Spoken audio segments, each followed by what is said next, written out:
Hello everyone, আসসালামু আলাইকুম। সবাই কেমন আছো? আশা করি সবাই অনেক বেশি ভালো আছো। তো আমিও অনেক ভালো আছি আলহামদুলিল্লাহ। তো কে কোন জেলা থেকে ভিডিওটা দেখতেছো প্লিজ একটু কমেন্ট করে জানিও। তো চলো আজকে আরেকটা ব্লগ ভিডিও নিয়ে চলে আসলাম। চলো দেখি ভিডিওটা কিসের ভিডিও। তো প্রথমে চালের গুঁড়াটা বের করে নিলাম। ভিডিওটা হচ্ছে একটা পিঠার ভিডিও। তো তারপরে এটা একটা গুড়, এটা হচ্ছে খেজুরের গুড়। এটা হচ্ছে সুন্দর করে কেটে নিচ্ছিলাম। এখানে ময়দা রাখা ছিল, এখানে প্লেট বটি সব কিছুই ছিল। ছোট বটি দিয়েই আমি হচ্ছে গুড়গুলো কেটে নিচ্ছিলাম। তো তারপরে একটা পাত্রের মধ্যে কিছুটা চালের গুঁড়া, লবণ আর পানি নিয়ে নিচ্ছিলাম। পানি নেওয়ার পরে মানে একটু মাখিয়ে নিচ্ছিলাম। মানে বেশি পানিও দেওয়া যাবে না, আবার বেশি মানে আটাও রাখা যাবে না, মানে চালের গুঁড়াটাও রাখা যাবে না। ওরকম মানে সব কিছুই যেন পারফেক্ট হয়, সব জায়গা দিয়ে যেন পানি লবণ পড়ে ওরকমভাবে দেখতে হবে। তো তারপর আমি একটা হচ্ছে সরপোষ নিয়ে নিচ্ছিলাম। সরপোষের নিচে একটা হচ্ছে গামলা দিয়ে দিয়েছিলাম।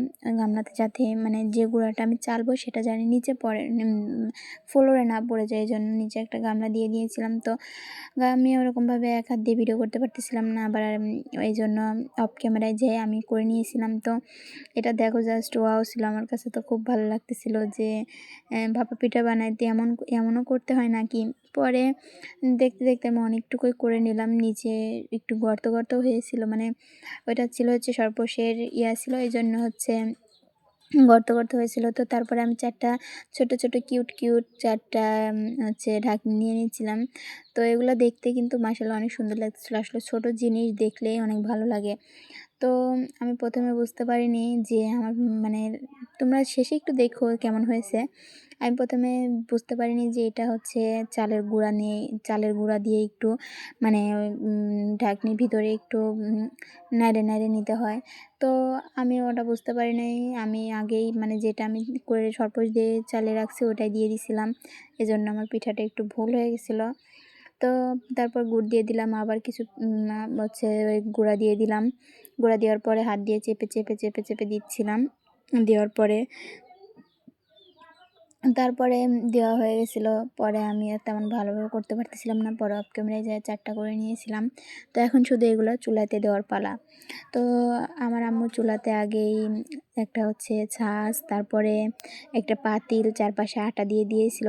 মানে পানি অনেকক্ষণ ধরে জাল দিতে হবে। যখন পানিটা গরম হয়ে এরকম ভিতর দিয়ে মানে ভাপ উঠবে তখনই পিঠাটা দিতে হবে। এই জন্যই এটার নাম হচ্ছে মানে ভাপে সেদ্ধ পিঠা, মানে তার মানেই হচ্ছে ভাপা পিঠা। এ দেখো বলছিলাম না এর আগে যে ওইটা হচ্ছে চালের গুঁড়া নিয়ে মুছে নিতে হয়, না হলে পিঠা এরকম ভেঙে যায়। তো আমি তো মানে সমস্যা একটা পিঠাই হয়েছিল, সমস্যা নেই, একটা পিঠাই তো তেমন কোনো সমস্যা হবে না। তো তারপরে চারটা পিঠাই দিয়ে দেওয়ার পরে আমি আমার আম্মু ঢাকনা দিয়ে ঢেকে দিচ্ছিল। তো 5-7 মিনিট পরে যে পিঠার ফাইনাল লুক, পিঠাগুলো জাস্ট ওয়াও হয়েছিল, মাশাআল্লাহ অনেক সুন্দর হয়েছিল, খেতেও অনেক মজা হয়েছিল।